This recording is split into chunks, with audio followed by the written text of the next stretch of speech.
데살로니가 3장 말씀 읽고 예수님과 대화합니다. 예수님, 데살로니가 3장을 통해서 나와 대화하시고 나에게 말씀해 주세요.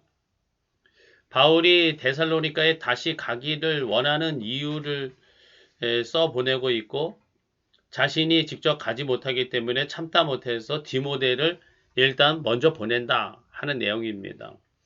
디모데를 통해서 데살로니가 교회 성도들이 환난 중에도 믿음과 사랑을 잘 지켜나가고 있음을 전해 듣고서는 위로를 받는다. 이렇게 답변을 전하고 있고요.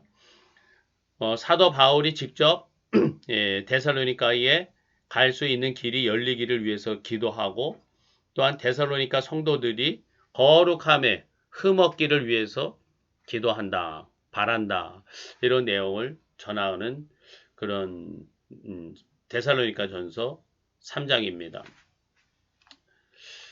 복음을 전했던 교회와 성도들이 뭐 알아서 믿음이 자라나겠지 이렇게 하는 게 아니라 지속적으로 들여다보는 사도 바울을 보게 됩니다.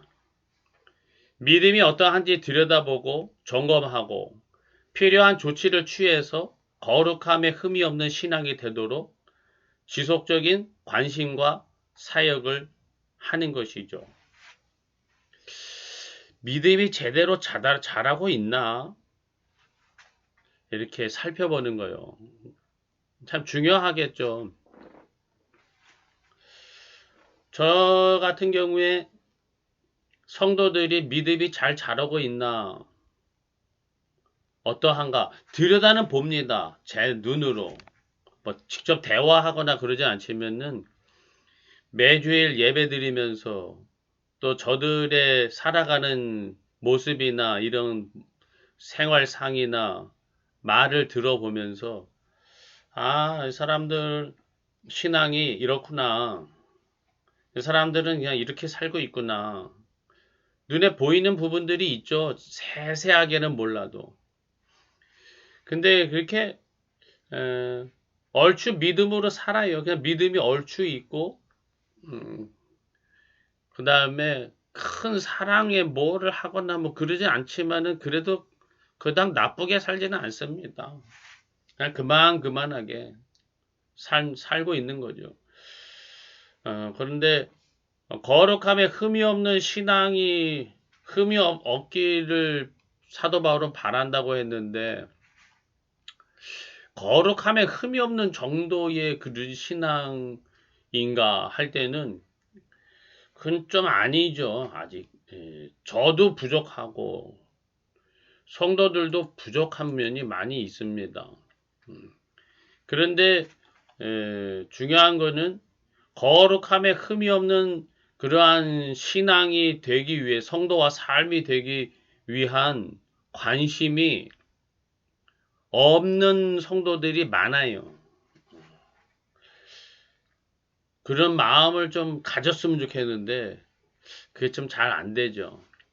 저도 목사면서도 내가 막 거룩하고 흠이 없기를 그렇게까지 막 간절히 사모하고 있는가 할 때는 나부터도 그러지는 않는 것 같아요. 사도 바울은 어떻게 보면은 신앙의 완벽주의자, 완벽주의 좀 성격을 가지고 있지 않았나, 뭐 이런 생각이 좀 들어요. 저는 좀 그렇게 완벽주의적인 성향이 없지는 않지만은 그렇게 강하지는 않습니다. 어떤 면에서는 그냥 두루뭉술하게 넘어가려고 하는 점도 참 많거든요. 적당히 타협하려는 성격도 좀 많고요. 그러다 보니까 신앙과 삶을 적당히 이렇게 좀 균형을 맞춰가면서 좀 모나지 않게 어느 정도 하면은 그냥 잘하는 거 아닌가 뭐 이런 생각이 나 스스로가 좀 많이 있는 것 같아요. 그리고 또 귀찮은 거 싫어가지고 아유 그렇게까지 해야 되냐 요란스럽게 피곤하게 이런 생각이 들 때가 많거든요. 그러다 보니까 나 자신에 대해서나 성도들에 대해서 야, 어느 정도까지 신앙생활 해라. 와, 열심을 내고 뭘 해라. 막 거룩하고 흠이 없어라. 이런 것의 기준이 그렇게 막 높게 생각하지를 못하는 것 같아요. 저 같은 경우는.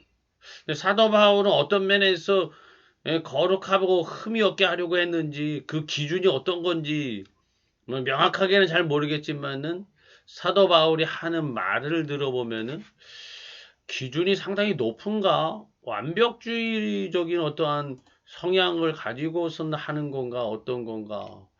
이런 참 명확하진 않지만은 좀 그런 생각이 듭니다. 예수님, 나와 성도들의 신앙이 많이 부족한 건지 아니면 정말 절대적으로 완벽하게 뭔가를 하려고 더 해야 되는 건지 그런 것을 좀 예수님이 좀 가르쳐 주시고 인도해 주시기를 바랍니다.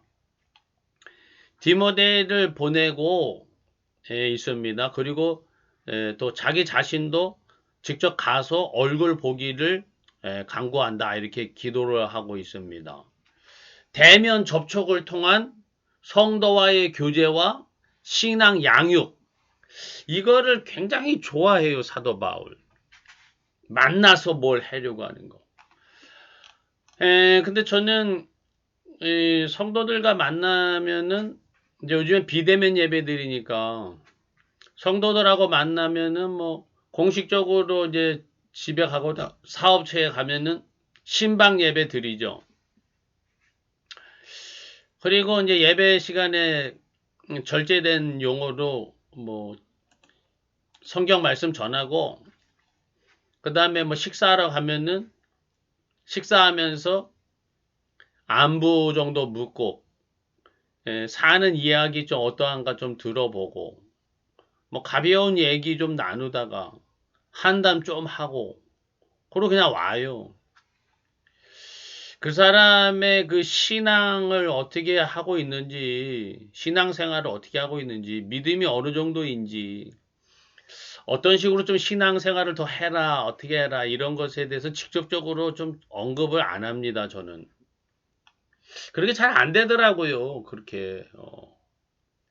그래서 또 더 그런 게 우리 교회 성도들이라야 거의 다가 이 가족이거나 친척, 이런 부류거든요. 거기다 대고 맨날 얼굴 맞대고 사는데 너가 신앙이 좋냐 나쁘냐 이래라 저래라 하면은 아, 제 입장에서는 좀 힘들 것 같아요. 근데 사실 이제 개척하기 전에도 교회 성도들하고 그렇게 신앙적인 이야기들을 신앙이 뭔지 어떻게 해야 되는지 이런 얘기 성경 공부나 공식적인 자리에서나 하지 별로 그런 얘기는 잘 안 했던 것 같아요. 근데 사도 바울은 평상시에 그리고 항상 만나면은 신앙이 어떠한지 저러한지 양육하고 교육하고 이끌려고 하는 그런 모습들을 많이 봅니다. 저도 목사로서 좀 더 직접적으로 신앙의 어떠한 모습을 갖춰야 되는지 그런 것을 좀 양육하고 가이드하고 같이 고민하고 하는 이러한 작업들을 해 나갈 수 있으면은 좋을 것 같습니다. 예수님. 어떻게 해야 될지 또 그런 자리가 열릴 수도 있을는지 모르겠지만 예수님이 좀 인도해 주세요. 너희 믿음이 부족한 것을 보충하게 하려 합니다. 이렇게 성도들의 이 모습을 이렇게 보면은 목사 입장에서 보면은 성도들의 신앙이 조금씩 다 좀 부족한 모습들이 보여요. 그래서 세상에 완벽한 사람 없잖아요. 아는 목사님들을 봐도 저 목사님은 좀 이런 면에서 좀 부족한데 이런 생각이 드는데 하물며 성도들을 바라볼 때는 좀 부족한 점이 많이 보이죠. 근데 자기 교회 성도들의 신앙이 못마땅하다거나 부족해 보이는 부분이 있다고 해서 매 주일 설교 때마다 지적질을 하고 너 왜 내 말 안 듣느냐 똑바로 해라 나를 무시하냐 막 이렇게 그런 목사님들을 주변에서 제가 많이 봤거든요 솔직히 어떨 때는 저도 이 성도들이 왜 말귀를 못 알아듣는지, 말귀를 알아들어도 왜 고치질 않는지 답답하고 막 좀 더 심하게 말하고 싶을 때도 있지만은 많이 참습니다. 이게 참 믿음이 부족한 것을 보충해주는 이러한 역사들, 이러한 일들 예수님 자연스럽게 성령으로 이루어지게 하여 주시기를 좀 원합니다. 참 힘듭니다. 도와주시옵소서 나의 예수님.